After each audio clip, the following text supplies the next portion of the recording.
Hi friends, good evening. Welcome to LTX classes.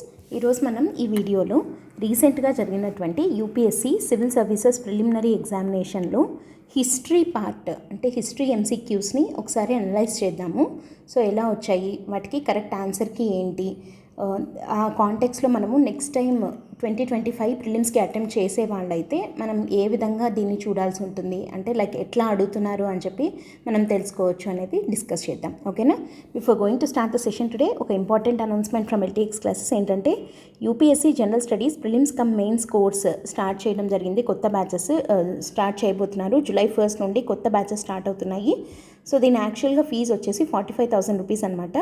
కానీ మీకు ఇది ఆఫర్లో 30,000కే ఇవ్వడం జరుగుతుంది. అండ్ దట్టు అది కూడా మీరు అట్ ఎ టైం పే చేయాల్సిన అవసరం లేదు. పర్ మంత్ 5,000 రూపీస్ లాగా ఈఎంఐ ఆప్షన్లో మీరు ఎవ్రీ మంత్ 5,000 రూపీస్ లాగా మీరు పే చేసుకోవచ్చు 30,000 రూపీస్ని. సో దీనికి సంబంధించి మీకు ఏదైనా డౌట్స్ ఉన్నట్టయితే you can contact this number అనమాట.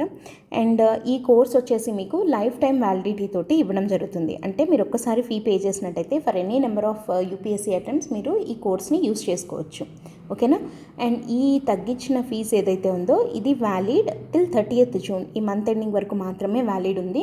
ఎందుకంటే కొత్త బ్యాచెస్ 1st July నుండి స్టార్ట్ అవుతున్నాయి కాబట్టి. So hurry up in subscribing to the courses with discounted rates. And దీనికి సంబంధించి ఇంకేమైనా మీకు డౌట్స్ ఉన్నా, క్లారిఫికేషన్స్ ఇంకా ఏదైనా ఫర్దర్గా కావాలి అనుకున్నా, లేదా ఫ్రీ డెమో సెషన్ ఏదైనా ఒకటి వినాలి అని అనుకున్నా కూడా మీరు ఈ నెంబర్ని కాంటాక్ట్ చేస్తే మేడం మిమ్మల్ని గైడ్ చేస్తారు. ఓకేనా? అండ్ ఇంకొకటి ఏంటంటే మనం ఎల్టీఎక్స్ క్లాసెస్ 4th యానివర్సరీ సెలబ్రేషన్స్లో భాగంగా యాప్లో మనకి ఎల్టీఎక్స్ క్లాసెస్ యాప్ ఉంది కదా, యాప్లో ఉన్న ప్రతి ఒక్క కోర్స్ మీద కూడా మీకు 20% డిస్కౌంట్ ఇవ్వడం జరుగుతుంది. సో మీరు ఏ కోర్స్ తీసుకున్నా ప్రతి ఒక్క కోర్స్ మీద ఫ్లాట్ 20% ఆఫ్ అయితే ఉందన్నమాట. అండ్ ఈ ఆఫర్ కూడా మీకు 30th June వరకు మాత్రమే ఉంది. సో ఎల్టీఎక్స్ క్లాసెస్కి సంబంధించి 4th యానివర్సరీ సెలబ్రేషన్స్లో భాగంగా ఈ ఆఫర్ ఇవ్వడం జరుగుతుంది కాబట్టి మీరు దీన్ని యూటిలైజ్ చేసుకొని 20% డిస్కౌంట్ తోటి ఏ కోర్స్ అయినా మీరు సబ్స్క్రైబ్ చేసుకోవచ్చు. సో దీనికి సంబంధించి డౌట్స్ ఉన్నా కానీ you can contact the same number. Okay, are else you can go through the website ltxclasses.com. And LTX classes నుంచి యూపీఎస్సీ ఆప్షనల్ ఇన్ఫినిటీ కోర్స్ కూడా మనం లాంచ్ చేయడం జరిగింది. సో దీని కొత్త బ్యాచెస్ కూడా మనకి సేమ్ జిఎస్ కోర్స్ లాగే July 1 నుండే స్టార్ట్ అవుతున్నాయి. అండ్ ఎల్టీఎక్స్ ఆఫర్ చేస్తున్న ఆప్షనల్స్ ఏవేవి అంటే PSIR, public administration, sociology, anthropology and Telugu literature. So ఈ ఆప్షన్స్లో మీరు ఏదైనా ఒకటి చూస్ చేసుకోవాలి అని అనుకుంటున్నట్టయితే then you can subscribe to this course. For demo sessions you can contact the number or else you can go through the website ltxclasses.com. And దీని fees వచ్చేసి 25,000 రూపీస్. దట్ టు మీకు లైఫ్ టైం వ్యాలిడిటీ తోటి ఈ course కూడా ఇవ్వడం జరుగుతుంది. And ఈ 25,000 కూడా మీరు పర్ మంత్ 5,000 రూపీస్ లాగా మీరు పే చేసుకొని చదువుకోవచ్చు. ఓకే, సో ఈ ఆఫర్ ఏదైతే ఉందో ఇది 30th June వరకు మాత్రమే ఇది కూడా వ్యాలిడిటీ ఉంది. సో 30th June లోపు మీరు దీనికి సబ్స్క్రైబ్ చేసుకోండి. ఓకేనా? So now let us analyse history MCQs from civil services preliminary examination 2024. First అసలు ఓవరాల్గా ఈ పేపర్ ఎలా ఉంది అని అంటే చెప్పాలంటే హిస్టరీ నుంచి చాలా తక్కువ క్వశ్చన్స్ వచ్చాయి ఈసారి. ఒక్కొక్కసారి ఇది జనరల్గా జరిగే ట్రెండే ఏంటంటే ఎవ్రీ ఇయర్ ఒక్కొక్క సబ్జెక్ట్కి వెయిటేజ్ విపరీతంగా పెరుగుతుంది, ఇంకొక దానికి తగ్గుతూ ఉంటుంది. సో లైక్వైజ్ ఈసారి హిస్టరీ వెయిటేజ్ తగ్గిందనే చెప్పచ్చు. అంటే అది కూడా హిస్టరీ అండ్ కల్చర్ కలిపి చాలా కొన్ని క్వశ్చన్సే వచ్చాయి. జస్ట్ అరౌండ్ 9 క్వశ్చన్స్ మాత్రమే వచ్చాయి. కానీ ఆ 9 questions directly they are picked from NCERT books. So అంత డెప్త్గా లేవు. ఓవరాల్గా ఈసారి ప్రిలిమ్స్ పేపరే మోడరేట్గా ఉంది అని చెప్పచ్చు కదా. దాంట్లో మళ్ళీ హిస్టరీ క్వశ్చన్స్ కూడా ఈజీగానే ఉన్నాయి అని చెప్పచ్చు అనమాట. ఓకే, అంటే ఎలిమినేషన్ త్రూ కానీ అట్లా ఈజీగా మనము పెట్టగలిగేలాగానే హిస్టరీ క్వశ్చన్స్ అయితే ఉన్నాయి, కల్చర్వి కానీ హిస్టరీవి కానీ. సో కాబట్టి ఒకసారి ఆ క్వశ్చన్స్ ఎట్లా వచ్చాయి ఏంటి అనేది చూద్దాం ఇప్పుడు. ఓకేనా? ఇప్పుడు మనం ఫస్ట్ క్వశ్చన్ని చూద్దాము. ఫస్ట్ క్వశ్చన్ ఏమని ఉంది ఇక్కడ, with reference to ancient India Gautama Buddha was generally known by which of the following epithets అని క్వశ్చన్ వచ్చింది.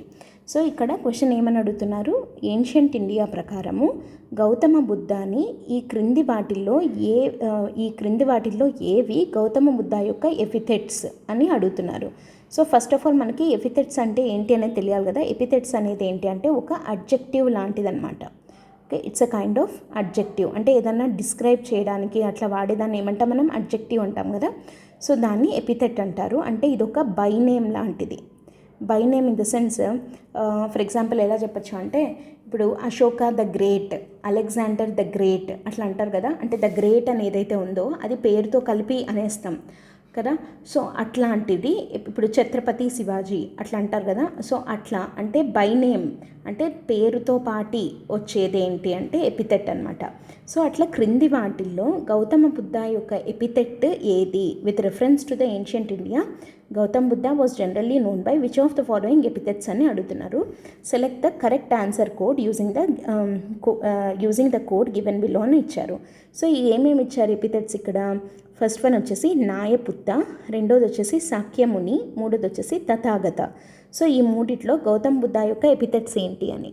సో వీటిల్లో మనం ఈజీగా కనుక్కోగలిగేవి ఏంటి అని అంటే సాక్యముని, తథాగత ఇవి రెండు ఖచ్చితంగా గౌతమ బుద్ధవే అని మనకు తెలుస్తుంది. ఎందుకు అంటే శాక్యముని అని అంటున్నాం. శాక్యముని అని అంటే ఏంటి అంటే గౌతమ బుద్ధ ఉన్నాడు కదా, ఆయన సాక్య అనే క్లాన్ అనే వంశానికి చెందినవాడు. సాక్య అనే వంశానికి చెందినవాడు కాబట్టి ఈయనని సఖ్యముని అని పిలుస్తారు. అండ్ తథాగత అని అంటే ఎలా వచ్చాడో అలాగా వెళ్ళిపోయాడు అని అర్థం అనమాట. తథాగత అంటే వచ్చాడు, the one who has come and the one who has gone, Tathagata అంటే అర్థం. సో తథాగత అనేది కూడా బుద్ధుడి యొక్క ఫేమస్ బై నేమ్ లాంటిది అని చెప్పచ్చు. సో ఇట్లా సఖ్యముని, తథాగత ఖచ్చితంగా గౌతమ బుద్ధదే అని మనకు తెలుసు. అండ్ ఈ నాయపుత్త అంటే ఇక్కడ మనకి ఈ ఆప్షన్స్ని బట్టి కూడా చూద్దాం. ఇప్పుడు 1 ఓన్లీ అయితే ఖచ్చితంగా కాదు, ఎందుకంటే 2 ఉండాలి, 3 ఉండాలి. సో ఇక్కడేమో 2 and 3 ఓన్లీ ఉంది, 1, 2 and 3 ఉంది. And none of the above are epithets of Gautam Buddha అనేది కూడా ఖచ్చితంగా కాదు. సో ఇప్పుడు ఈ రెండిట్లో ఉన్నాం మనం. అంటే నాయపుత్త అనేది ఎపిథెట్ ఆఫ్ బుద్ధానా కాదా అనేది తెలియాలి. సో ఇది బుద్ధ యొక్క ఎపిథెట్ కాదు. ఎందుకు అనంటే నాయపుత్త అనేది ఎవరి యొక్క ఎపిథెట్ అంటే వర్ధమాన మహావీర యొక్క ఎపిథెట్. అంటే ఆయన యొక్క నేమ్స్లలో ఒక పేరు.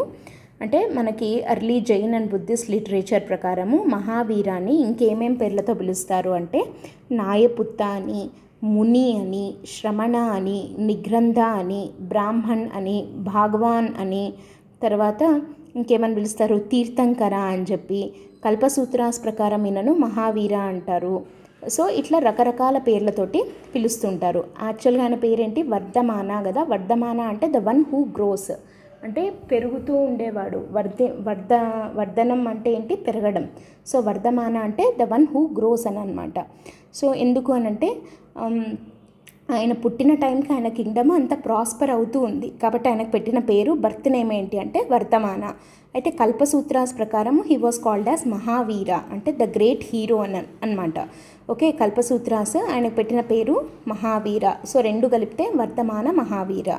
ఓకే, కానీ ఆయన చాలా ఏమంటారు హీ రిమైండ్ స్టెడ్ ఫాస్ట్ అంటే లైక్ ఏమంటారంటే ఏమాత్రము చలించకుండా ఉన్నాడు. కాబట్టి దేనికి చలించకుండా?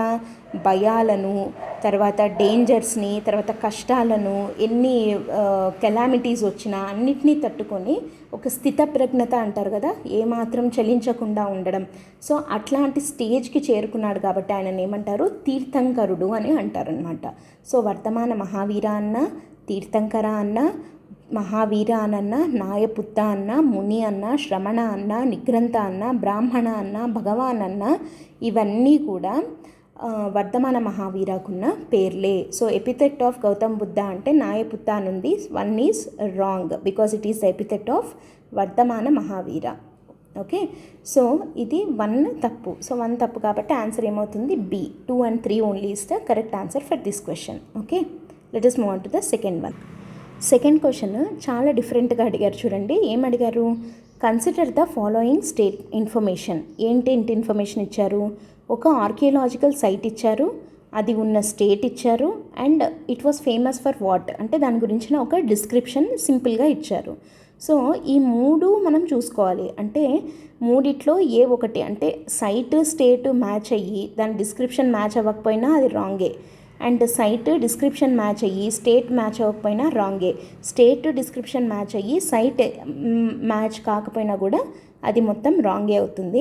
సో ఇప్పుడు మనకి 4 ఇచ్చారు. 4లలో in which of the above rows is the given information correctly matched అంటే ఈ 3 కరెక్ట్గా మ్యాచ్ అవుతున్నవి ఏవేవి అని అడిగారు. సో ఇప్పుడు మనము అంటే మనకి ఆ సైట్ తెలియాలి, అది ఉన్న స్టేట్ కరెక్ట్గా తెలియాలి, దాని డిస్క్రిప్షన్ కూడా మనకి ఎగ్జాక్ట్గా తెలిస్తే తప్ప మనం ఆన్సర్ చేయలేని క్వశ్చన్ ఇది. సో ఇప్పుడు మనం 1 by 1 చూద్దాం. ఫస్ట్ వన్ ఏమంటున్నారు, చంద్రకేతు ఘర్. చంద్రకేతు ఘర్ అనేది ఒడిస్సాలో ఉంది. దాని డిస్క్రిప్షన్ ట్రేడింగ్ పోర్ట్ టౌన్ అని ఇచ్చారు కదా. Actually this was wrong. ఎందుకు అంటే చంద్రకేతు ఘర్ అనేది ఒక archaeological site located in the state of West Bengal. Okay, ఎక్కడుంది ఇది? ఒడిస్సాలో కాదు, వెస్ట్ బెంగాల్లో ఉంది. అండ్ ఈ చంద్రకేతు ఘర్ అనేది it is very well known for rich collection of the terracotta figures. Terracotta figurines ఉంటాయి కదా, టెర్రకోటా ఇండస్ వ్యాలీ సివిలైజేషన్లో మనం చూస్తామే terracotta.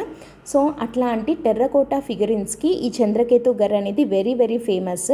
And it dates back to pre Mauryan and Gupta periods. అంటే మౌర్యుల కన్నా ముందు నుంచి ఉంది, మౌర్య టైంలో ఉంది, గుప్తా టైంలో కూడా ఈ చంద్రకేతు ఘర్ అనేది వెస్ట్ బెంగాల్లో ఉన్నటువంటి ఏరియా. అండ్ ఇది ట్రేడింగ్ పోర్ట్ టౌన్గా కూడా వెరీ ఫేమస్సే. అంటే ఇక్కడ ఈ మ్యాచింగ్లో ఈ ఫస్ట్ దాంట్లో చంద్రకేతు ఘర్ ట్రేడింగ్ పోర్ట్ వరకు కరెక్టే, కాకపోతే స్టేట్ ఒడిస్సా కాదు, వెస్ట్ బెంగాల్. సో ఫస్ట్ది తప్పు. అండ్ ఇప్పుడు సెకండ్ది ఏంటి అని చూద్దాం. సెకండ్ వచ్చేసి ఇనామ్గావ్, మహారాష్ట్ర చాల్కోలిథిక్ సైట్ అంటున్నారు కదా.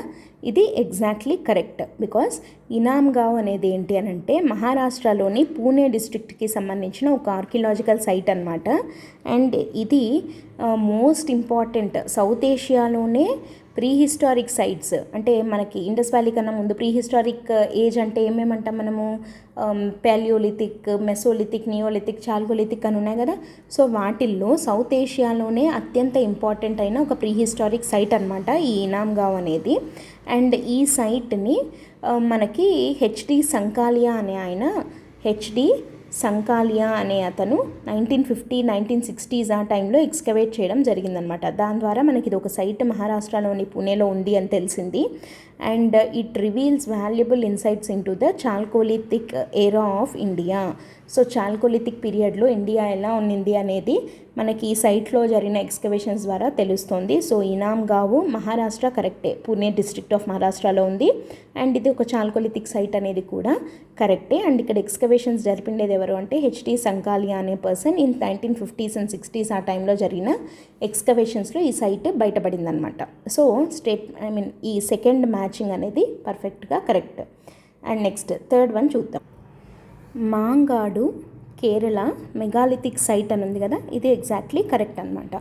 ఇది యాక్చువల్గా కేరళలో మాంగాడు కాదు దీని పేరు. దీని ఒరిజినల్ నేమ్ ఏంటి అని అంటే మదన్ కవు అనేది రాను మాంగాడు అయింది మాదన్ కావు. ఈ మాదన్ కావు అనేది ఏంటి అని అంటే కేరళలోని మనకి వెరీ ఫేమస్ అష్టముడి లేక్ అని ఒకటి ఉంది. ఆ అష్టముడి లేక్ దరిదాపుల్లో ఉంటుందన్నమాట ఈ మాంగాడు లేదా మాదన్ కావు అనేది. So it reveals the evidence of post cremation fragmentary burials. దీన్నే అర్న్ బరియల్స్ అని కూడా అంటారు. అంటే క్రిమేషన్ తర్వాత అవి బూడిద ఉంటుంది కదా, సో ఆ బరియల్స్ దొరికాయన్నమాట ఈ మాంగాడులో. కేరళలోని ఎక్కడొస్తుంది ఇది అంటే కొల్లం డిస్ట్రిక్ట్లో వస్తుందన్నమాట. కొల్లం దగ్గర అష్టముడి లేక్ దగ్గరలో ఈ మాంగాడు అనే సైట్ బయటపడింది. సో ఇక్కడ ఒక 5 cents ఆఫ్ ల్యాండ్ ఏరియాలో దాదాపు 28 మెగాలిథిక్ మాన్యుమెంట్స్ బయటపడ్డాయి అన్నమాట. సో మాంగాడు అనేది కేరళ కరెక్టే, అదొక మెగాలిథిక్ సైట్ అనేది కూడా కరెక్టే. 2 and 3 ఆర్ కరెక్ట్. ఇంకా ఫోర్త్ది చూద్దాం. ఫోర్త్ది ఏంటి, Salihundam Andhra Pradesh rock cut cave shrines అని ఇచ్చారు. సో సాలిహుండం అంటే మనకి శ్రీకాకుళం దగ్గర వస్తుందన్నమాట. సాలిహుండం అనేది ఆంధ్రప్రదేశ్ అని అంటున్నాము. సో ఇది కరెక్టే, ఇది కరెక్టే. కాకపోతే ఇక్కడ డిస్క్రిప్షన్ ఏమి ఇచ్చారు, రాక్ కట్ కేవ్ ష్రైన్స్ అన్నారు. మనకి సాలిహుండంలో అంతా కూడా it very famous site for Buddhism Salihundam అనేది. సో ఆంధ్రప్రదేశ్లో అంటే not just AP history, Indian హిస్టరీలోనే బుద్ధిజంకి సంబంధించిన ఇంపార్టెంట్ ప్లేసెస్ ఏమేమి ఉన్నాయో వాటిలో సాలిహుండం కూడా వెరీ ఇంపార్టెంట్ ప్లేస్ని ఆక్యుపై చేస్తుంది. అండ్ అక్కడ బుద్ధిస్ట్ చైత్యాస్ ఉన్నాయి, విహారాస్ ఉన్నాయి, అంతేగాని ఎక్కడే కానీ రాక్ కట్ కేవ్స్ అయితే లేవు, రాక్ కట్ కేవ్ ష్రైన్స్ అయితే లేవు సాలిహుండంలో. So this description was wrong. So ఫోర్త్ది తప్పు. సాలిహుండం ఆంధ్రప్రదేశ్ వరకు కరెక్ట్, కానీ దాని డిస్క్రిప్షన్ తప్పు. అండ్ ఇక్కడ ఫస్ట్ దాంట్లో చూడండి, చంద్రకేతుగర్ డిస్క్రిప్షన్ కరెక్టే, ట్రేడింగ్ పోర్ట్ టౌన్, కానీ దాని స్టేట్ తప్పు. So 1 and 4 are wrong and 2 and 3 are only correctly matched. So answer ఏమవుతుంది? బి అవుతుంది. 2 and 3 ఆర్ కరెక్ట్లీ మ్యాచ్డ్ అనమాట. Okay, let us move on to the next question. Next question, who of the following rulers of medieval India gave permission to the Portuguese to build a fort at Batkal? Bhatkal అంటే ఉత్తర కన్నడ డిస్ట్రిక్ట్లో వస్తుందన్నమాట, north కర్ణాటకలో southern most part అని చెప్పచ్చు. North కర్ణాటకలో southern టిప్లో వస్తుంది ఇది. So అక్కడ బత్కల్ అనే ఈ ఏరియాలో పోర్చుగీస్ వాళ్ళు ఫోర్ట్ని కన్స్ట్రక్ట్ చేసుకోవడానికి వీళ్ళల్లో ఏ రూలర్ పర్మిషన్ ఇచ్చారు అని చెప్పి క్వశ్చన్. ఇది very simple and direct question. ఇది మనకి మిడివల్ ఇండియాలో విజయనగర డైనాసిటీ, విజయనగర కింగ్డమ్ కనుక ప్రాపర్గా మనం చదివినట్టయితే ఈజీగా పెట్టేయచ్చు దీనికి answer. Straight away Krishnadevaraya is the answer. Because ఇక్కడున్న అందరిలోకి పోర్చుగీస్ తోటి చాలా ఫ్రెండ్లీ రిలేషన్స్ని మెయింటైన్ చేసిన విజయనగర రాజు ఎవరు అని అంటే శ్రీకృష్ణదేవరాయ అనమాట. ఓకేనా. యాక్చువల్గా మనకి వాస్కోడగామా 1498లో సీ రూట్ని కనుక్కున్న తర్వాత పోర్చుగీస్ రావడం స్టార్ట్ అయింది కదా. అప్పుడు వచ్చిన ఫస్ట్ పోర్చుగీస్ గవర్నర్ ఎవరంటే ఫ్రాన్సిస్కో ది అల్మైదా. ఇతను జస్ట్ బ్లూ వాటర్ పాలసీ అనమాట, నీలి నీటి సిద్ధాంతం అంటారు కదా, అది ఫాలో అయ్యాడు. కానీ తర్వాత వచ్చిన వాడు ఆల్ఫాన్సో డి ఆల్బుక్వర్క్. ఈ ఆల్ఫాన్సో డి ఆల్బుక్వర్క్ ఈ మన శ్రీకృష్ణదేవరాయలతోటి ఒక ట్రీటీని చేసుకున్నాడు ఇన్ 1510. ఓకేనా. SKD made a treaty with Portuguese in 1510 and according to this treaty the Portuguese were given permission to build fort at Bhatkal. ఓకేనా. బత్కల్లో ఫోర్ట్ కన్స్ట్రక్ట్ చేసుకోవడానికి పర్మిషన్ ఇచ్చిండేది శ్రీకృష్ణదేవరాయ. ఓకేనా. So option A is the correct answer అనమాట. And అంతేకాకుండా వీళ్ళు బీజాపూర్ నుంచి Portuguese గోవాని capture చేయడానికి కూడా శ్రీకృష్ణదేవరాయలే help చేశాడు పోర్చుగీస్కి. అండ్ అంతేకాకుండా గోవాని క్యాప్చర్ చేసుకున్న తర్వాత నినోడా కున్హా అనే అతను కొచ్చిన్ నుంచి వాళ్ళ బేస్ని గోవాకి క్యాపిటల్ని షిఫ్ట్ చేసుకోవడం జరిగింది పోర్చుగీస్ వాళ్ళు. ఓకేనా. సో ఓవరాల్గా చూసినట్టయితే మనకి తులువా డైనాసిటీకి చెందిన శ్రీకృష్ణదేవరాయలు ఈ maintain very friendly relationship with Portuguese. And ఇక్కడ క్వశ్చన్ ఏమడిగారు, శ్రీకృష్ణదేవరాయ ఎవరు ఇచ్చారు పర్మిషన్ బత్కల్లో ఫోర్ట్ కన్స్ట్రక్షన్కి పోర్చుగీస్ వాళ్ళకి అన్నారు కదా. సో ఇంకోసారి ఏమి ఇవ్వచ్చు, బత్కల్లో అనే కాకుండా ఫోర్ట్ కన్స్ట్రక్షన్ కోసము శ్రీకృష్ణదేవరాయలు పర్మిషన్ ఇస్తే బత్కల్లో ఫోర్ట్ కట్టింది ఎవరి టైంలో అని అడగచ్చు. ఆన్సర్ ఏంటి? ఆల్ఫాన్సో డి ఆల్బుక్వర్క్ అనమాట. సో ఇది 56th question. Very simple and straight question. Next question చూద్దాం. With reference to the revenue collection by Cornwallis consider the following statements. ఏమేం స్టేట్మెంట్స్ ఉన్నాయి? Under the ryotwari settlement of revenue collection the peasants were exempted from revenue payment in case of bad harvests or natural calamities. ఇది statement number 1. Statement 2 ఏమంటున్నారు? Under the permanent settlement in Bengal if the zamindar failed to pay his revenues to the state on or before the fixed date he would be removed from his zamindari. So ఇక్కడ revenue systems గురించి మాట్లాడుతున్నారు. Revenue systems మామూలుగా మనకి 3 types of revenue సిస్టమ్స్ని British వాళ్ళు follow అయ్యారు. ఏంటేంటవి? ఫస్ట్ది వచ్చేసి జమీందారీ సిస్టమ్, రెండోది వచ్చేసి రైత్వారీ సిస్టమ్, మూడోది వచ్చేసి మహాల్వారీ సిస్టమ్. ఓకే, జమీందారీ సిస్టమ్ లేదా పర్మనెంట్ సెటిల్మెంట్, ఈ రెండిట్లో రెండు ఒకటే. Permanent settlement ryotwari system, Mahalwari system అని చెప్పి. దీంట్లో రైత్వారీ అండ్ పర్మనెంట్ సెటిల్మెంట్ గురించిన 2 స్టేట్మెంట్స్ ఇచ్చి వాటిల్లో కరెక్ట్ ఏంటి అని చెప్పి అడగడం జరిగింది. సో ఇక్కడ ఫస్ట్ స్టేట్మెంట్ ఏముంది?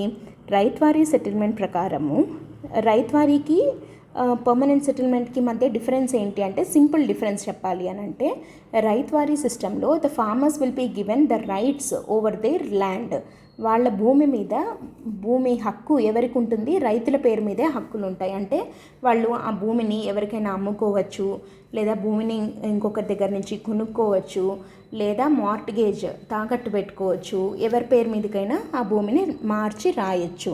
సో ఇట్లా సర్వ హక్కులు భూమి మీద ఎవరికి ఉంటాయి?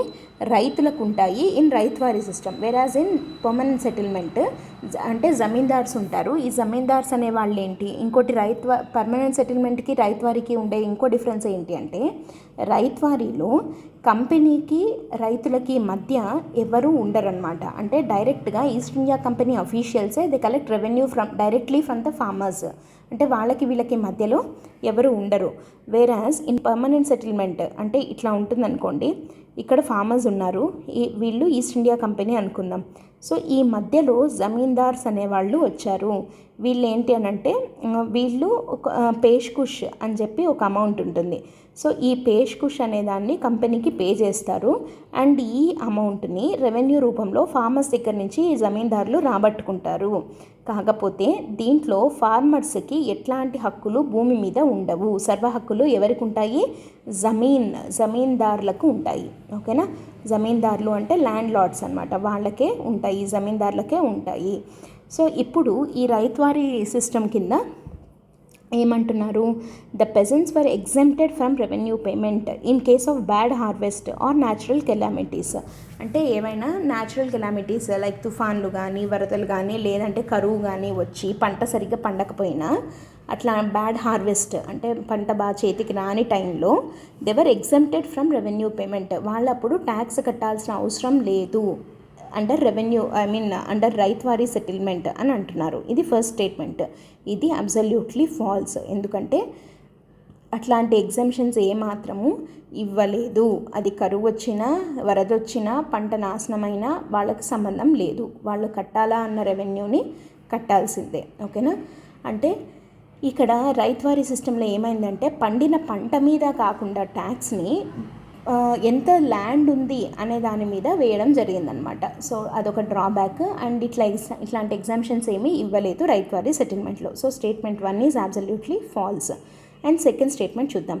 Under the permanent settlement in బెంగాల్లో తెచ్చిన ఈ పర్మనెంట్ సెటిల్మెంట్, దాన్నే మనం జమీందారీ సిస్టమ్ అంటాము. మనకు నార్థన్ సర్కార్స్లో ఇంప్లిమెంట్ చేశారు.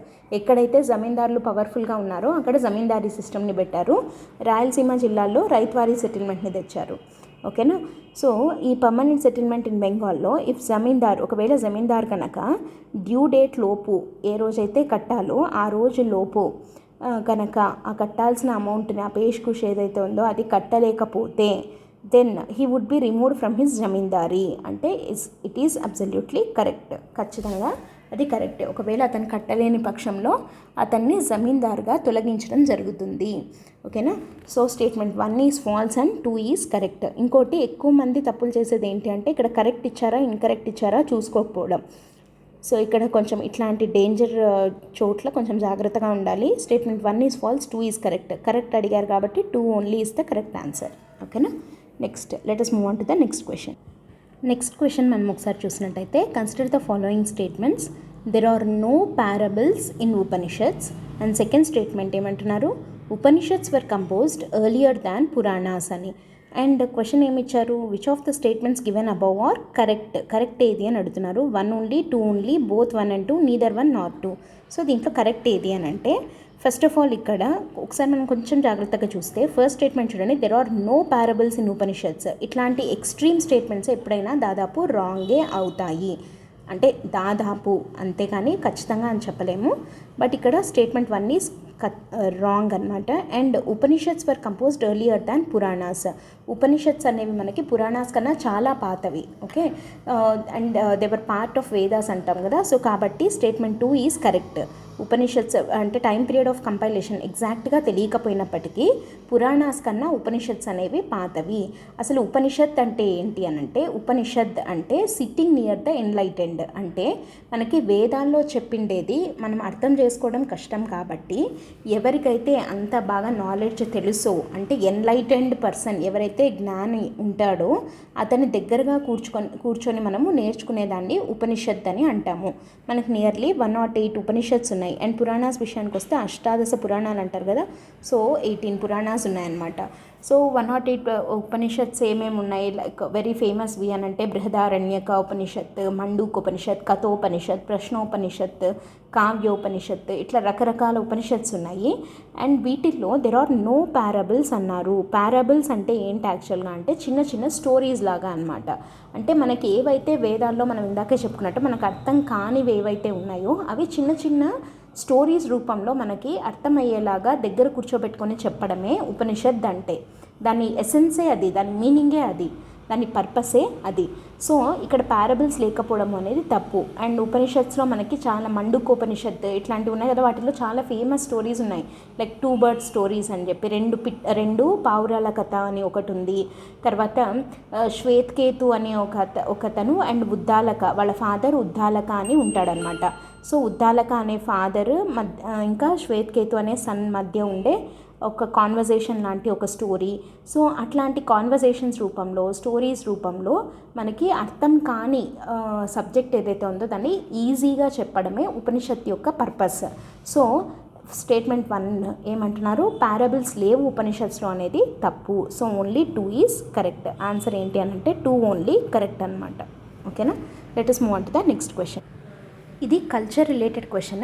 ఏమని అడిగారు, which one of the following was the latest inclusion in the intangible cultural heritage list of యునెస్కోకి చెందిన ఇంటాంజిబుల్ కల్చరల్ హెరిటేజ్ లిస్ట్లో లేటెస్ట్గా ఇంక్లూడ్ అయినది ఏది అని అడిగారు. ఆప్షన్స్ ఏమున్నాయి, ఛౌ డ్యాన్స్, దుర్గా పూజ, గర్బా డ్యాన్స్, కుంభమేళా. సో వీటిల్లో ఎక్కువ మంది దుర్గా పూజ అని చెప్పి అటెంప్ట్ చేసినట్టు తెలుస్తుంది. బట్ కరెక్ట్ ఆన్సర్ వచ్చేసి గర్బా డ్యాన్స్ అనమాట. ఎందుకంటే Chhau dance was included in way back in 2010. Durga puja was added in to this list in 2021. Kumbh Mela was added in 2017. ఇది మనకి అల్హాబాద్లో జరుగుతుంది కదా కుంభమేళా అని, సో అది. అండ్ కాకపోతే ఆన్సర్ ఏంటంటే garba dance, and this was added in 2023. So 2023లో intangible cultural heritage list of యునెస్కోలో add అయింది garba dance. So answer ఏంటి, లేటెస్ట్ ఇంక్లూషన్ ఏది అంటే గర్బా డ్యాన్స్ అవుతుంది. దుర్గా పూజ was added in 21, Chhau was added in 2010, Kumbh Mela was added in 2017 కాబట్టి. ఓకేనా, సో ఇది కరెక్ట్ ఆన్సర్ అవుతుంది. And let us move on to the next question. Next question మనకి here it is. Which one of the following is a work attributed to playwright Bhasa? Next question. Which one of the following is a work attributed to playwright Bhasa అని అడిగారు కదా. So దీంట్లో options ఏమేమి ఉన్నాయి మనకి, కావ్యాలంకార, నాట్యశాస్త్ర, మధ్యమ వ్యాయోగ, మహాభాష్య అని చెప్పి ఆప్షన్స్ ఇచ్చారు. సో వీటిల్లో మనకి కరెక్ట్ ఆన్సర్ ఏంటి అంటే మధ్యమ వ్యాయోగ అనమాట. ఇక్కడ ఈయన భాష గురించి ఏంటి అని అంటే, ఈయన one of the earliest Sanskrit play rights. అంటే కాళిదాస మహాకవి కన్నా కూడా ముందు నుంచి సాంస్క్రిట్లో డ్రామాస్ రాసిన వ్యక్తి ఈ భాష. సో ఈయన మెయిన్ వర్క్స్ వచ్చేసి మొత్తము మహాభారతం చుట్టూ తిరిగేవన్నమాట. So he wrote many plays based on Mahabharata. For example ఈయన రాసిన మిగతా ప్లేస్ ఏమేమి ఉన్నాయి, ప్లేస్ అంటే డ్రామాస్ కదా. సో అవి ఏమేమి ఉన్నాయి అంటే పంచరాత్ర అని చెప్పి ఒకటి ఉంది. Pancharatra was one play right. And రెండోది వచ్చేసి మధ్యమ వ్యాయోగ, ఇప్పుడు మనం ఆన్సర్ ఏదైతే చెప్తున్నామో అది. అండ్ మధ్యమ వ్యాయోగ అనేది రెండోది. థర్డ్ది వచ్చేసి ధూత ఘటోద్గజ అనేది ఒకటి. ఫోర్త్ది వచ్చేసి దూత వాక్య అనేది ఒకటి. అండ్ ఫిఫ్త్ వన్ వచ్చేసి ఊరుభంగ అనేది fifth one. And sixth one ఏంటి అని అంటే కర్ణభారం అనేది సిక్స్త్ వన్. అండ్ లాస్ట్ది వచ్చేసి హరివంశం. సో ఇవన్నీ మహాభారతంని బేస్ చేసుకొని ఈ భాష రాసినటువంటి ప్లేస్ అన్నమాట. సో వాటిల్లో ఏది which of the famous work attributed to play right భాష అంటే ఆన్సర్ ఏమవుతుంది, మధ్యమ వ్యాయోగ అని అంటారనమాట. వ్యాయోగ అనేది ఏంటి అని అంటే, ఈ వ్యాయోగ అనేది ఒక కైండ్ ఆఫ్ రైటింగ్. అంటే ఇవి ఏంటి అని అంటే ఈ వ్యాయోగ అనే పద్ధతిలో రాసిన బుక్స్ అన్నీ, ఆ ప్లేస్, ఆ డ్రామాస్ అన్నీ కూడా ఒక హీరోయిక్ మూడ్ తోటి ఉంటుంది. అంటే దాంట్లో లైక్ ఏమంటారంటే ఒక హీరోయిన్ ఉండి వాళ్ళిద్దరి మధ్య డ్రామా అలా కాకుండా ఓన్లీ ఒక హీరోయిక్ మూడ్లో ఉండే ఒక type of writing with only very few feminine characters తోటి రాసే పద్ధతిని వ్యాయోగం అని అంటారు. అండ్ ఇక్కడ మధ్యమ వ్యాయోగ అని అంటున్నాం కదా. సో మధ్యమ వ్యాయోగ అని దీనికి ఎందుకు ఆ పేరు వచ్చింది అంటే, ఇక్కడ మీరు చూసినట్టయితే పంచరాత్ర అంటే లైక్ ఏమనంటే ద 5 నైట్స్ అని అర్థము. మధ్యమ వ్యాయోగ అంటే మధ్యమ అంటే ఏంటి, ద మిడిల్ వన్ అని. అంటే పంచ పాండవుల్లో మధ్యవాడు ఎవరు అని అంటే భీముడు గురించి. అంటే ఈ మధ్యమ వ్యాయోగాలో ఏముంటుంది అని అంటే భీముడి కొడుకు ఘటోత్కచుడు, భీముడికి హిడింబి అనే రాక్షసికి పుట్టిన కొడుకు ఘటోత్కచుడు. So the reunion of Bhima and his son Ghatotkacha was written in this play, that is Madhyama Vyayoga. So ఆ మధ్యముడి గురించి రాసినది కాబట్టి దాన్ని మధ్యమ వ్యాయోగ అని అంటారు. అండ్ థర్డ్ వన్ వచ్చేసి దూత ఘటోత్కచ, అంటే ఘటోత్కచుడు దూతలాగా వెళ్ళడం, ఘటోత్కచ యాజ్ అ ఎన్వాయ్ వెళ్ళిండేది దూత ఘటోత్కచ. అండ్ నెక్స్ట్ వన్ దూతవాక్యం అని అంటే ఏంటి, ద ఎన్వాయ్స్ మెసేజ్, ఆ దూత చెప్పిన మాట ఏంటి అనేది దూతవాక్యం. అండ్ ఊరుభంగ అంటే ఊరువులు అని అంటే తొడలు, ఊరువులు అంటే తొడలు అనమాట సాంస్క్రిట్లో. సో ఊరుభంగ అంటే ద బ్రోకెన్ థై అని, థైజ్ అంటాం కదా ఇంగ్లీష్లో. సో తొడలను విరగ్గొట్టడం, దుర్యోధనుడిని తొడలను విరగ్గొడతారు కదా, సో అది ఊరుభంగ అంటే. తర్వాత కర్ణభారం, కర్ణుడి యొక్క బర్డన్, కర్ణుడి మీద ఉన్న బర్డన్ ఏంటి అది. అండ్ తర్వాత Harivamsam is about the story of lord Krishna, ఓకేనా. సో ఈ హరివంశం అనేది కృష్ణుడే మెయిన్ థీమ్గా రాసినటువంటి ఫస్ట్ సాంస్క్రిట్ ప్లే అని చెప్పి చెప్తూ ఉంటారనమాట ఈ హరివంశంని, ఓకే. సో దీన్ని బేస్ చేసుకొని కాళిదాసు హరివంశం వచ్చింది అని కూడా చెప్తూ ఉంటారు. సో ఇక్కడ వీటిల్లో భాష రాసినటువంటిది ఏది అని అంటే మనకి ఆన్సర్ ఏమవుతుంది, మధ్యమ వ్యాయోగ అనేది కరెక్ట్ ఆన్సర్ అవుతుంది. ఇంకా మిగతా ఆప్షన్స్ కూడా ఒకసారి మనం చూద్దాము, అవి ఎందుకు కాదు, అది ఎవరు రాశారు అనేది చూద్దాం. ఈసారి కాకపోయినా మనకి నెక్స్ట్ టైం వీటి మీద ఏదైనా క్వశ్చన్ వచ్చినప్పుడు మనం ఆన్సర్ చేయగలుగుతాం కదా. సో ఫస్ట్ ఆప్షన్ ఏమనుంది, ఆప్షన్ ఏ ఏమనుంది, కావ్యాలంకార అని ఉంది కదా. ఈ కావ్యాలంకార అనే దాన్ని భమహ అనే ఆయన రాశాడనమాట. కావ్యాలంకార అంటే it's all about ornaments of poetry, అంటే ఒక పొయట్రీ ఎలా ఉండాలి అనే దాని గురించి రాసిన book Kavyalankara, okay. And next one Natyashastram మనకు అందరికీ తెలిసిందే. It is a detail treatise అంటే ఒక హ్యాండ్ బుక్ లాంటిదన్నమాట. దేని గురించి, క్లాసికల్ థియేటర్ ఫామ్ గురించి, డ్రామాటిక్ ఆర్ట్ గురించి రాసిన బుక్కే నాట్యశాస్త్రం. ఈ నాట్యశాస్త్రం రాసిండేది ఎవరు, భరతుడు కదా, భరతముని అంటారు కదా, భరతనాట్యం అని ఆయన పేరు మీదే వచ్చింది అని అంటారు. సో నాట్యశాస్త్రం భరత, కావ్యాలంకార భమహ, మధ్యమ వ్యాయోగ వచ్చేసి భాష. అండ్ మహాభాష్య రాసిండేది వెరీ ఫేమస్ మనకు తెలిసిందే, ఇది రాసింది ఎవరు, పతంజలి మహాభాష్య. ఇది కూడా గ్రామర్కి సంబంధించిన బుక్, పతంజలి మహాభాష్య. ఈ 4 ఆప్షన్స్ ఇచ్చి మనకి భాష రాసిండేది ఏది అని అడిగారు. ఆన్సర్ వచ్చేసి సి అవుతుంది, మధ్యమ వ్యాయోగ ఇస్ ద కరెక్ట్ ఆన్సర్, ఓకేనా. అండ్ నెక్స్ట్ క్వశ్చన్కి వెళ్దాం. సంఘభూతి, an Indian Buddhist monk who travelled to China at the end of 4th century AD, was the author of a commentary on. దేని మీద కామెంటరీ రాశాడు సంఘభూతి అనే ఆయన? ఎవరైతే ఈ సంఘభూతి ఎవరు అని అంటే ఒక Indian Buddhist monk who travel to China at the end of 4th century AD. సంఘభూతి రాసిన బుక్ ఏది అని చెప్పి అడిగారు అనమాట. దేని మీద కామెంటరీ రాశాడు అని అడిగారు. యాక్చువల్గా ఇక్కడ ఆప్షన్స్ ఏమిచ్చారు, ఒకటి వచ్చేసి ప్రజ్ఞాపారమిత సూత్ర, విశుద్ధి మగ్గ, శ్రవస్తివాద వినయ, లలిత విస్తార. ఇవి 4 ఆప్షన్స్ ఇచ్చారు మనకి. దాంట్లో మనకి ఫస్ట్ది వెరీ వెరీ ఫేమస్ మనకు తెలిసిండేదే ప్రజ్ఞాపారమిత సూత్ర. It was written by Acharya Nagarjuna. ఈ ప్రజ్ఞాపారమిత సూత్ర అనేది మహాయాన బుద్ధిజంకి వెరీ ఫేమస్ అనమాట. సో ఈ ప్రజ్ఞాపారమిత సూత్రలోనే థియరీ ఆఫ్ రిలేటివిటీ అంటారు కదా, ఐన్స్టీన్ ప్రపోజ్ చేసిన థియరీ ఆఫ్ రిలేటివిటీ, దాని గురించి ఆచార్య నాగార్జునుడు ప్రజ్ఞాపారమిత సూత్రాలో చెప్పడం జరిగింది.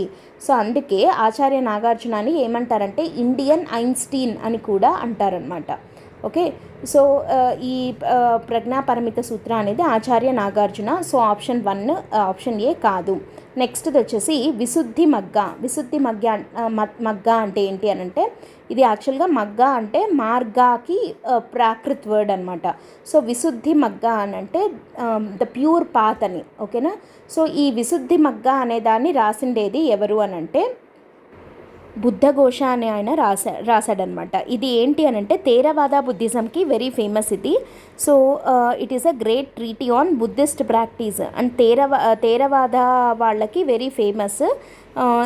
దీన్ని బుద్ధఘోష అనే అతను Buddhaghosa he wrote it in 5th century in శ్రీలంకకు చెందిన బుద్ధఘోషుడు విశుద్ధి మగ్గ అనే దాన్ని, ద పాత్ ఆఫ్ ప్యూరిఫికేషన్ అనే దాన్ని రాయడం జరిగింది. So statement option B also wrong, Sanghabhuti కాదు రాసింది. ఓకే, అండ్ ఇప్పుడు డి కొద్దాం.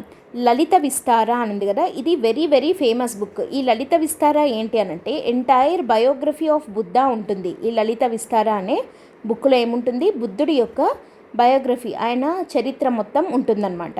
సో యాక్చువల్గా బుద్ధ చరిత అని ఇంకో బుక్ ఉంది, అది అశ్వఘోష రాశాడు. కానీ లలిత విస్తార అనే దాంట్లో బయోగ్రఫీ ఆఫ్ బుద్ధ, జాతక టేల్స్లో ఉన్న స్టోరీస్ అవన్నీ లలిత విస్తారాలో ఉంటాయి. కాకపోతే ఈ లలిత విస్తార అనే దాన్ని ఏ ఒక్క సింగిల్ ఆథరు రాయలేదు, అంటే ఒకరే కూర్చొని రాసిన బుక్ కాదు, రకరకాల వాళ్ళవన్నిటినీ కలిపి లలిత విస్తార అనే బుక్ తయారైంది. సో నో సింగిల్ ఆథర్, కాబట్టి సంఘభూతి రాసింది ఇది కాదు అని చెప్పచ్చు. సో డి కూడా తప్పు. సో కరెక్ట్ ఆన్సర్ ఏంటి అంటే సర్వస్తివాద వినయ. సో ఈ సర్వస్తివాద వినయ అనేది రాసిండేది ఎవరు, సంఘభూతి అనే అతను. ఈ సంఘభూతి ఎవరు అంటే యాక్చువల్గా మనకి కుషానా ఎంపైర్ ఉన్న టైంలో కాశ్మీర్కి ఎప్పుడైతే బుద్ధిజం స్ప్రెడ్ అయిందో అప్పుడు నుంచి ఉన్నాడు ఈ సంఘభూతి అనే అతను. ఈ సంఘభూతి అనే బుద్ధిస్ట్ మాంక్ కాశ్మీర్కి చెందిన బుద్ధిస్ట్ మాంక్ అనమాట. ఈయన 4th century ADలో at the end of the 4th century AD he travel to China and settled there preaching Buddhism. And ఆయన రాసిండేదే శ్రవస్తివాద అనే ఒక సెక్ట్ ఆఫ్ బుద్ధిజం ఉంది కదా, దానికి సంబంధించిన రూల్స్, వాటిని సర్వస్తివాద వినయ అనే పేరుతోటి దాని మీద కామెంటరీని రాయడం జరిగింది. సో సంఘభూతి రాసిండేది ఏంటి అని అంటే Sarvastivada Vinaya. C is the correct answer for this question. ఓకేనా. నెక్స్ట్ మళ్ళీ కల్చర్కి సంబంధించిన క్వశ్చన్ ఒకటి వచ్చింది.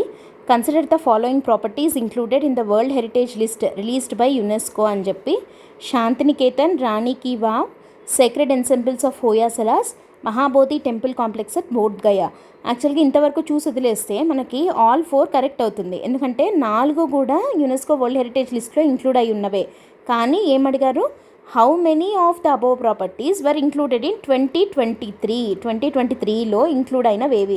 సేమ్ ఇందాక మనకి ఇంటాంజిబుల్ కల్చరల్ హెరిటేజ్ లిస్ట్లో ఏది లేటెస్ట్గా యాడ్ అయింది అంటే గర్భా డాన్స్ అని చెప్పుకున్నాం కదా. సో అట్లనే 2023లో యునెస్కో లిస్ట్లో యాడ్ అయినవేవి వరల్డ్ హెరిటేజ్ లిస్ట్లో అని అడిగారు. ఇక్కడ ఆన్సర్ ఏమవుతుంది, శాంతినికేతన్ ఒకటి, సేక్రెడ్ ఎన్సెంబుల్స్ ఆఫ్ హోయాసలాస్కి సంబంధించిన టెంపుల్స్ ఏవైతే ఉన్నాయో వాటిని మనకి చోళాస్వి గ్రేట్ లివింగ్ చోళా టెంపుల్స్ అన్న పేరుతో అయినట్టు హోయాసలాస్ వాటిని సేక్రెడ్ ఎన్సెంబుల్స్ ఆఫ్ హోయాసలాస్ అన్న పేరుతో ఒకటి, శాంతినికేతన్ వెస్ట్ బెంగాల్లో మన రవీంద్రనాథ్ ఠాగూర్ గారిది శాంతినికేతన్ ఉంది కదా. సో ఇవి రెండింటిని కూడా మనకి 2023లో లేటెస్ట్గా యాడ్ చేయడం జరిగింది లిస్ట్లో.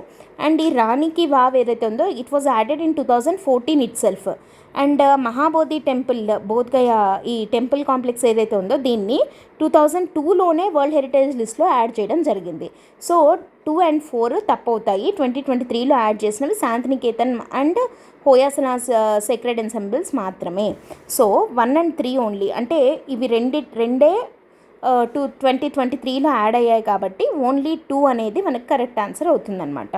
సో ఇవి ఓవరాల్గా మనకి యూపీఎస్సీ సివిల్ సర్వీసెస్ ప్రిలిమ్స్ 2024లో హిస్టరీ అండ్ కల్చర్కి సంబంధించిన క్వశ్చన్స్. నెంబర్ మనకి హిస్టరీ అండ్ కల్చర్ నుంచి ఈసారి చాలా తక్కువే అడిగారు. బట్ ఈ ట్రెండ్ ఇట్లాగే కొనసాగుతుంది అని మనం ఖచ్చితంగా చెప్పలేము, ఎందుకంటే మరీ ఇంత తక్కువ కాకపోయినా 2025 ప్రిలిమ్స్లో మీకు ఖచ్చితంగా అట్లీస్ట్ ఒక 12 to 15 క్వశ్చన్స్ దాకా మనము ఎక్స్పెక్ట్ చేయొచ్చు. అండ్ ఎక్కువ మనం ఈసారి క్వశ్చన్స్ చూసినట్టయితే ఎన్సీఆర్టీ బేస్డ్ క్వశ్చన్స్.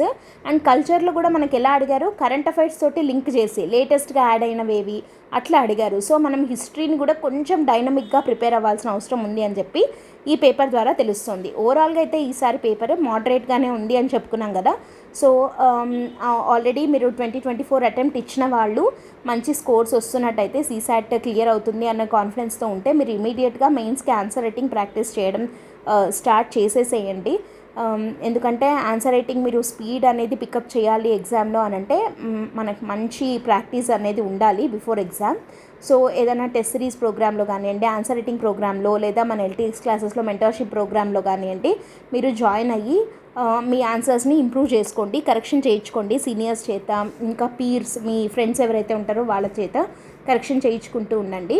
అండ్ ఒకవేళ మీరు ఈసారి అటెంప్ట్ ఇవ్వకపోయినా లేదా అనుకున్న మార్క్స్ మీకు రాకపోయినా కానీ ఏమీ ఫీల్ అవ్వకండి. 2025 అటెంప్ట్ ఇంకా మంచిగా ప్రిపేర్ అయ్యి బాగా రాయండి. All the best for everyone. Thanks for listening. All the best. By.